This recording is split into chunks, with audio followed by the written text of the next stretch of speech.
Tokenization is officially heating up. Over the last roughly 24 hours, we have been witnessing a ton of new tokenized assets hitting the tokenization market, and this is something that we need to pay attention to. But before we really get into that, I do want to start off with a few things, which is, of course, from Token Terminal, we have breaking. Our tokenized assets dashboard now features more than 1,800 assets, including stablecoins, tokenized funds, stocks, and commodities.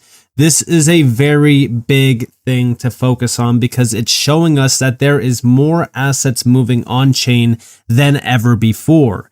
And the best part about this is that we're still just at the starting point to the bigger view here, which is the 1000x opportunity. That's right. We're going to be addressing that. We're going to be talking about it. But let's start off with, of course, looking into the assets that are now moving on chain, especially over the last 24 hours. So we have over here from RWA watch list breaking. Robinhood deployed 500 tokenized stocks overnight on Arbitrum last week. CEO Vladinev said slowly then all at once on rapid EU access to US equities. They are even building their own layer 2 blockchain for tokenized stocks. It's happening. Yeah, this is a very big shift in the market. 500 tokenized stocks overnight. This goes to show you how fast things can change in the tokenization market. And it's only going to continue to rapidly shift as we do push forward on, and also as we do get full-on clarity for the space. I think that that's going to be one of the biggest drivers of tokenized, not just assets, but value moving on chain. And I think that that's going to be the most exciting part about being early in the space, because again, everyone right now, they hate this space. They hate the price action. They hate that, things are starting to drop. And I want you guys to understand that, although it's very, very easy to get frustrated at this moment, I want you guys to understand that, we're still at the starting point. We're still just at the starting point for all of this. And being early also means that you have to go through, all of this sort of, frustrating price action and frustrating waiting periods as well, because again, we are here before the big institutional players. Now, on top of this, looking at this post going back to November 10th from Securitize, this is a very important thing to look into. We have here that tokenization is the next evolution of finance. What they're telling us here and what they're really showing us is the evolution of our entire financial system. If we go all the way back to 1960 up until recently, we started with, paper-based stock markets. Then we went to computer and electronic trading. Then we started to see digital assets trading, then stablecoins. And now the next big evolution is, of course, tokenization. Now, this next step will most likely, happen for the next 10 plus years, where more and more, assets are moving on chain and more value is hitting on chain networks as well. And Securitize also recently talked about how that, we're still in the first inning of tokenization. This is where this video that I uploaded came from, where we were only seeing 0.7% of traditional assets currently moving on chain. That's 99% of traditional assets still not hitting on chain, which will soon move over and be tokenized. That is worth over $400 trillion.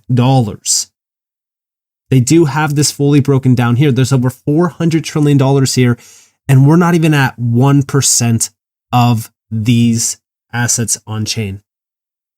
Now, we also got from Securitize by 2030, tokenization has the potential to 1000x.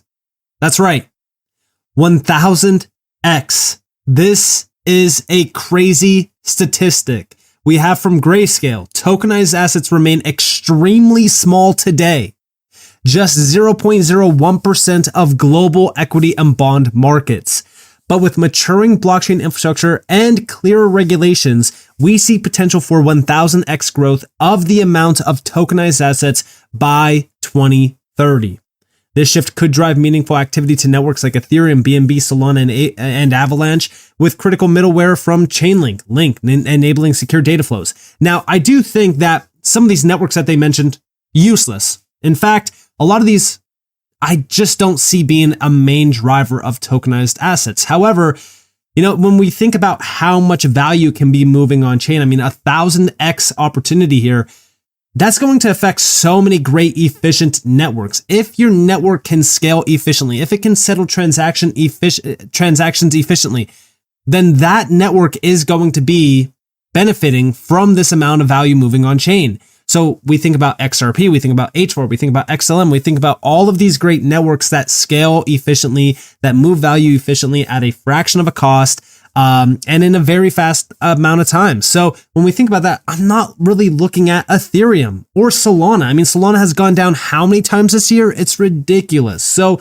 again, I'm more so looking at the most impactful technology that this space has to offer. And I think that that's where the real value lies. Now, we also heard from Grayscale regarding this. This is from Thinking Crypto One's YouTube channel, and he really goes over exactly what to expect with tokenization. We have Grayscale says that tokenized assets, currently just 0.01% of global equity and bond markets, could increase in market cap by 1000x over the next 5 years. Big shout out to Subjective Views for this, as well as Thinking Crypto One. Check it out.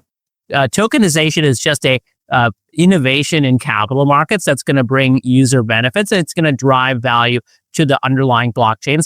And I would just like to stress how early we are today. So, we have $30 to $35 billion of tokenized assets today, which sounds like a big number, but it is only 0.01% or 1 basis point of equity and bond market capitalization out in the world, which is a $300 trillion market. And that is only a portion of the assets that could be tokenized over time. I think it would not be surprising to see the market cap of tokenized assets to increase by 1000x over the next 5 years. And that sounds like a very large growth rate, and is a very large growth rate, but it just speaks to how early we are in the process, how far this could potentially go, and the fact that we have all the pieces in place in terms of the underlying technology, whether that's blockchains like Ethereum, middleware software like Chainlink, as well as the regulatory clarity that's going to allow institutional investors to push in this direction. So yeah, listen, when we think about what's happening here with the evolution of our financial markets, tokenization is going to be the largest driver of adoption for this space. And I think that everyone that's overlooking how big tokenization will be is simply not understanding how tokenization will work. It's going to bring that value that's moving on chain to specific networks in this space, which is going to demand so much from the underlying gas token, because again, this money is not just going to move onto these networks, it's also going to be transacted, traded every single day. And that's going to be the main driver. And also it's going to bring massive amounts of users with it as well. Because if we think about, these asset classes and these markets moving on chain, say for so like the NASDAQ, right? They want to move on chain. They want to do 24/5 trading, eventually 24/7. Think about how much money that's going to bring. Think about how much money that's going to be 24/7, 365, and how much demand that will bring to some of these public networks. I think everyone's just looking at it and saying, all right, well, that's a massive amount of money moving on chain. That's going to affect things in a huge way. But it's not just that amount of money moving on chain. It's that amount of money moving on chain multiplied by how much that's going to be moved 24/7, 365, traded, borrowed against, you name it. It's a much larger network effect than what most people are assuming. And of course, BlackRock is behind all of this. We know this is true because of what BlackRock has been telling us. BlackRock recently just said that Bitcoin is one of the biggest investments this year. This is them technically lying to us because, again, we know that it's not just about Bitcoin. We know it's about tokenization. Okay. BlackRock literally told us back on the 1st of December, they put out a full breakdown regarding how tokenization is shaping the next evolution of global markets. This is with Larry Fink and Rob Goldstein discussing how tokenization can modernize market infrastructure, enhancing efficiency, transparency, and access by connecting traditional and digital finance. Now, if we're looking more deeper into this, we also know that Larry Fink back on December 4th said that tokenization and AI are the two megatrends that will reshape financial services. Listen closely. But now let's go into the future. What are some of the mega trends that are going to reshape investing, asset management as you look forward? I mean, there's two, but they're all interconnected, and that's going to be AI and tokenization of financial assets. So digital assets, those are the two mega trends that are going to totally reshape financial services. I had a lunch today with a very prominent former finance minister, central bank, very prominent guy. And he wrote a big paper on tokenization. Right. And he would say, he couldn't say it in his former role, but he would say it today as a private citizen. The banking system is being left behind in so many ways through technology. But now let's go into the future. So yeah, I mean, listen, when we think about two of the largest trends happening here, right? AI, massive. Tokenization mixed with AI, even bigger. Why?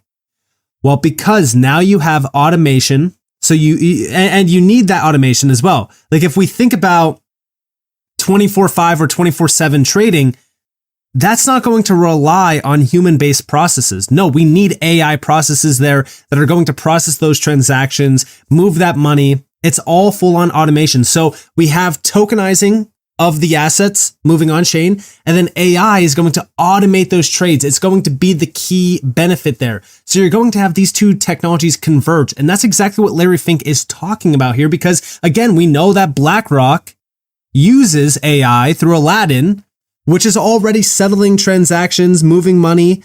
It is one of the biggest so far at this current moment. It's one of the biggest AI innovations in finance that we know of.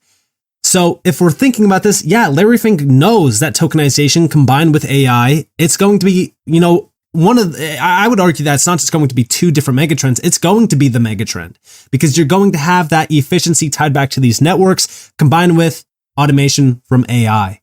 And also, we just got a big update on the 16th that BlackRock is now adding 7 new crypto roles to scale their crypto ETFs, tokenization, and Asia strategy. Again, BlackRock is here. They want to tap into crypto. They want to utilize crypto in a big way, much bigger than what we already have noticed from BlackRock. And it's because, again, they see the value here. They see the opportunity here.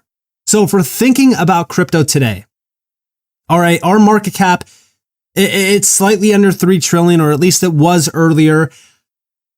I mean, the markets that we're going after are in the hundreds of trillions of dollars. I mean, just going off of what Securitize told us, right? We have 400 trillion in front of us. That's just from fixed income, stocks, private equity, private credit, commodities, not even accounting for real estate and things like that. Grayscale, they're looking into this. They're looking at residential real estate, fixed income equities, all that kind of stuff, even derivatives. I mean, if you think about the much bigger picture here, I mean, it is absolutely massive. We're talking it's almost $500 billion, a little bit over $500 billion. Guys, we're not talking about trillions. We're talking about quadrillions of dollars at this point. Because also the DTCC is moving in on tokenization. They settled $2.7 quadrillion. Crypto is not even at $10 trillion. I hope that this really puts things into perspective on just how early we are. I understand the frustration. I understand the negativity. I get how hard it can be to hold through the storm. But when we look at what's happening here, when we look at the evolution of our entire financial system, again, I'm holding these assets confidently and comfortably because, again, long term here, I mean, we are on such a massive path in terms of technological innovation and also evolution of our entire financial system. And guess what's at the core? Blockchain, DLT, and AI. We are on a significant path here. And over the next 5 years, I do agree with Grayscale. I mean, in the next 5 years, we could see so much more value hitting these blockchains than we ever thought possible in the past. So with that being said, I hope that you guys enjoyed this video.